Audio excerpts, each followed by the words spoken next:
शहर के एक छोटे से मोहल्ले में दो बहनें रहती थीं, रागिनी दीदी और सोनिया दीदी। दोनों अपने भांजे नक्श से बहुत प्यार करती थीं। नक्श अभी 5 साल का था, शरारती, भोला भाला और हर चीज में नई नई जिज्ञासा रखने वाला।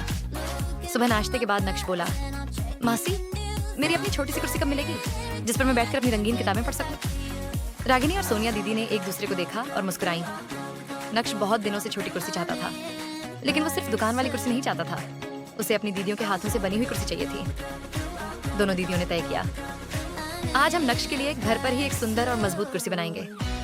दोनों दीदियां छत पर गईं और पुराने सामान में से कुछ मजबूत गत्ते की चादरें, चौड़ी लकड़ी की पट्टियां, पुराने रंग, ब्रश, स्टिकर और एक टायर नुमा फोम ढूंढ लाई। सोनिया दीदी ने कहा, हम इसे ऐसा बनाएंगे कि नक्श को लगे जैसे ये किसी कार्टून की जादुई कुर्सी है। रागिनी दीदी हंसते हुए बोली, और इतना मजबूत कि वो चाहे तो उस पर उछल भी ले। सबसे पहले दोनों ने कुर्सी का ढांचा, फ्रेम बनाया, लकड़ी की 2 चौड़ी पट्टियों को पैर बनाया, ऊपर मजबूत गत्ता लगाकर उसकी सीट बनाई, पीछे की ओर सुंदर सा गोल बैकरेस्ट जोड़ दिया। कुर्सी बनते बनते शाम होने लगी।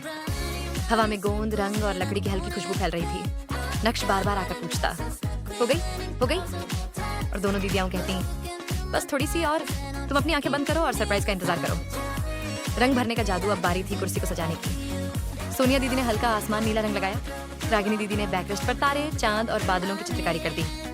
दोनों दीदियों ने मिलकर सीट पर रंग बिरंगे स्टिकर लगाए, कार्टून का, डायनासोर का और एक छोटा सा सुपर हीरो स्टिकर भी। कुर्सी अब सचमुच किसी कहानी की किताब से निकली हुई लग रही थी।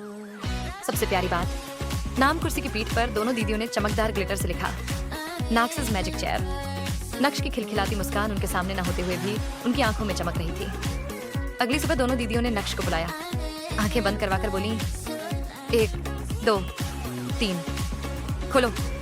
नक्श ने जैसे ही आंखें खोली, वो खुशी से चिल्ला उठा, ये मेरी कुर्सी है, ये तो बिल्कुल सुपर हीरो वाली है।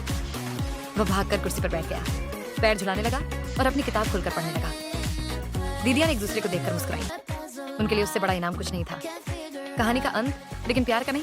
उसी दिन से नक्श अपनी कुर्सी पर कहानी पढ़ता, चित्र बनाता, खेल खेलता, कभी कभी उस पर चढ़कर सुपर हीरो बन जाता। और जब भी कोई घर में आता, वह गर्व से कहता, ये दीदी वाली कुर्सी है, सबसे खास। दोनों दीदियां समझ गईं। कभी कभी छोटी सी चीज भी बच्चों के लिए पूरी दुनिया बन जाती है, बस उसमें प्यार थोड़ा ज्यादा लगा होना चाहिए।